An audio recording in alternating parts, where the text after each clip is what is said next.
আজকে যে প্র্যাকটিক্যালটা রয়েছে এটার নাম হচ্ছে হুইটস্টোন ব্রিজ। তো এই হুইটস্টোন ব্রিজ ইনস্ট্রুমেন্টটা নিয়ে আমরা কি করব সেই প্র্যাকটিক্যালটা আমরা দেখব। তো এই হুইটস্টোন ব্রিজের মাধ্যমে আমরা কোনো আননোন রেজিস্ট্যান্স, যে রেজিস্ট্যান্সের মান আমরা জানি না বা অ্যাবসলিউট যদি আমরা মান নির্ণয় করতে চাই, তার জন্য আমরা যে ইনস্ট্রুমেন্টটা ইউজ করব তার নাম হচ্ছে কি হুইটস্টোন ব্রিজ। এই বিজ্ঞানীর নামটাই হচ্ছে হুইটস্টোন ব্রিজ। বিজ্ঞানীর নাম অনুসারেই ইনস্ট্রুমেন্টটা বানিয়েছে যে অ্যাবসলিউট সঠিক রেজিস্ট্যান্সের মান নির্ণয় করার জন্য, সেটা 1833 সালে। তো এখানে কি কিছু কিছু নব রয়েছে, কিছু কিছু আর্ম রয়েছে, সেগুলো আমরা দেখব কি কি রয়েছে। প্রথমে দেখো রয়েছে যেটা, এগুলো 1 2 3 4, এগুলো হচ্ছে ভেরিয়েবল রেজিস্ট্যান্স আর্ম, মানে এগুলোকে আমরা ভেরিয়েবল করতে পারি। আর এখানে আরেকটা নব রয়েছে যেটা, সেটা হচ্ছে কি রেশিও আর্ম। তো অনুপাতের যে আর্ম রয়েছে আর এগুলো কি ভেরিয়েবল আর্ম রয়েছে, কারণ এই ভেরিয়েবল যে আর্মগুলো রয়েছে প্রত্যেকটা, তার সাথে রেজিস্টারগুলো সিরিজে কানেক্ট হয়ে আছে। আমি যত নব বাড়াতে থাকবো রেজিস্ট্যান্সের পরিমাণ বাড়তে থাকবে। তো এই আর্মগুলো দিয়ে ভেরিয়েবল করে আমরা একটা আননোন রেজিস্ট্যান্সের মান আমরা নির্ণয় করতে পারি, একটা রেশিওর অনুপাত ঠিক রেখে। তো এখানে আরেকটা ইনস্ট্রুমেন্ট আছে, দেখো মেজারিং ইনস্ট্রুমেন্ট, এটার নাম হচ্ছে galvanometer.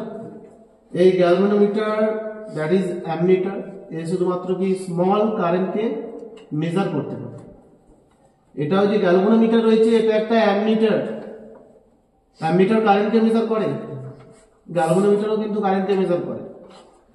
Galvanometer normal current measure করে, সরি স্মল কারেন্ট মেজার করে, আর অ্যামমিটার কি নর্মাল কারেন্ট মেজার করে। তো এখানে যে গ্যালভানোমিটারটা ইউজ করা হয়েছে, এখানে একটা জিরো পজিশন রয়েছে, সেইটাকে বলা হয় নাল কন্ডিশন। এই যখন মিডলে রিফ্লেকশন করবে, অর্থাৎ মিডলে থাকবে এই রিফ্লেকশন কাটা অর্থাৎ গ্যালভানোমিটারে, তখন যে এই চারটে আর্ম যে রয়েছে অর্থাৎ নব রয়েছে, যে যে পজিশনে আমি সিলেক্ট করেছি যত ওহমে, এবং তার সাথে যে রেশিও আর্ম রয়েছে প্রত্যেকটার সাথে কি হবে মাল্টিপ্লাই হয়ে যাবে। মাল্টিপ্লাই করার পরে যে মানটা আমরা পাবো সেটাই হচ্ছে আননোন রেজিস্ট্যান্সের মান। এখানে একটা এক্সটার্নাল সোর্সের কন্টাক্ট পয়েন্ট রয়েছে, এখানে কিছু প্রেস কি রয়েছে, আমরা প্রেস করব এবং গ্যালভানোমিটারের রিফ্লেকশন দেখে নেব। নাল কন্ডিশন যতক্ষণ না আসছে আমরা কি করব, এই প্রত্যেকটা নবকে আমরা ভেরিয়েবল করতে থাকবো। যতক্ষণ না নাল কন্ডিশন আসছে অর্থাৎ ব্যালেন্স কন্ডিশন আসছে, ততক্ষণ কিন্তু আমরা এগুলো আমরা প্রত্যেকটা যে নব রয়েছে এগুলোকে ভেরিয়েবল করতে থাকবো এবং যখন নাল কন্ডিশন আসবে তখনই এই রেজিস্ট্যান্সের মান হচ্ছে অ্যাবসলিউট মানটা আমরা পেয়ে যাবো। তো কোন ধরনের রেজিস্টর, আমরা এই ধরনের রেজিস্টর, দেখো কার্বন রেজিস্টর যেগুলো কম্প্রেস রেজিস্টর হয়, এই ধরনের রেজিস্টরগুলো আমরা মান নির্ণয় করবো। এগুলো হচ্ছে এর মান খুবই কমই হয়, খুব বেশি হয় না, নর্মাল মিডিয়াম বলতে পারো। এই ধরনের রেজিস্টরের মান আমরা নির্ণয় করতে পারি এই হুইটস্টোন ব্রিজের মাধ্যমে। আমরা আরো কিছু ইনস্ট্রুমেন্ট আছে মেজারিং ইনস্ট্রুমেন্ট, যেমন হচ্ছে মাল্টিমিটার বা কালার কোডিং এর মাধ্যমেও কিন্তু এই ধরনের রেজিস্টরের যে কালার রয়েছে, কালার কোডিং রয়েছে, তার মান আমরা নির্ণয় করতে পারি। আমরা যদি মাল্টিমিটারে চেক করি তাতে কি হবে, মাল্টিমিটারে যখন আমরা চেক করবো তখন ভালোভাবে কন্ট্যাক্ট না পাওয়ার জন্য কি হবে, প্রপারলি মানটা আমরা পাবো না যে কত মানের রেজিস্টার আছে, ফ্লাকচুয়েট করতে হবে বারবার, সেখানে কিন্তু মানটা আমরা প্রপার পাবো না। যদি অ্যাবসলিউট ভাবে যদি কোনো রেজিস্টারের মান আমরা পেতে চাই, তাহলে যে ইনস্ট্রুমেন্টটা ইউজ করবো তার নাম হচ্ছে হুইটস্টোন ব্রিজ।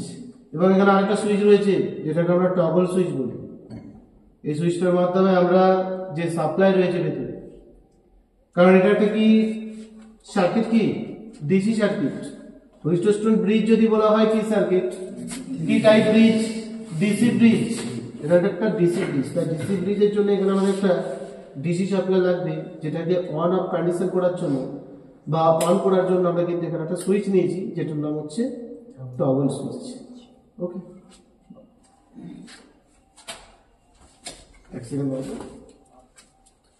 আরেকটা বিষয় আছে, এই গ্যালভানোমিটারকেই আমি কিন্তু অ্যামমিটার এবং ভোল্টমিটার বানাতে পারি।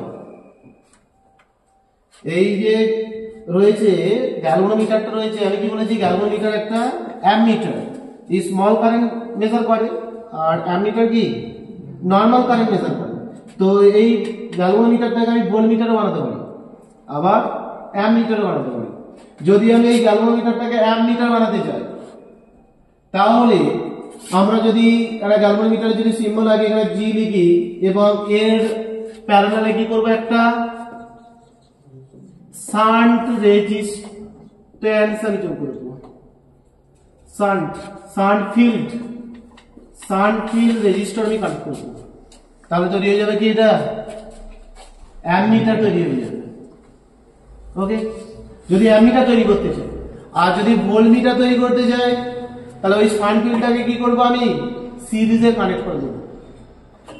এখানে অ্যামমিটারের ক্ষেত্রে কি করলাম, গ্যালভানোমিটারের প্যারালালি কানেক্ট করলাম, তাহলে সেটা হয়ে যাবে কি অ্যামমিটার। গ্যালভানোমিটারটাকে বানালাম কি অ্যামমিটার। আর যদি এই গ্যালভানোমিটারটাকে যদি ভোল্টমিটার বানাতে চাই, তাহলে আমাকে কি করতে হবে, গ্যালভানোমিটারের সিরিজে কানেক্ট করতে হবে কাকে, শান্ট ফিল্ডকে। তাহলে সেটা তৈরি হয়ে যাবে কি ভোল্টমিটার। তাহলে যে কোনো মিটারকে ভোল্টমিটার এবং অ্যামমিটার বানাতে পারি, সেটা আমি গ্যালভানোমিটারকে বানাতে পারি। এই ধরনের কোশ্চেন থাকতে পারে যে গ্যালভানোমিটারকে কি অ্যামমিটার বা ভোল্টমিটার বানানো যায়, অবশ্যই নয়। কারণ গ্যালভানোমিটারকে যদি অ্যামমিটার বানাতে হয়, সেটা শান্ট ফিল্ড রয়েছে, সেটা গ্যালভানোমিটারের প্যারালালি কানেক্ট করে দাও, তাহলে সেটা তৈরি হয়ে যাবে কি অ্যামমিটার।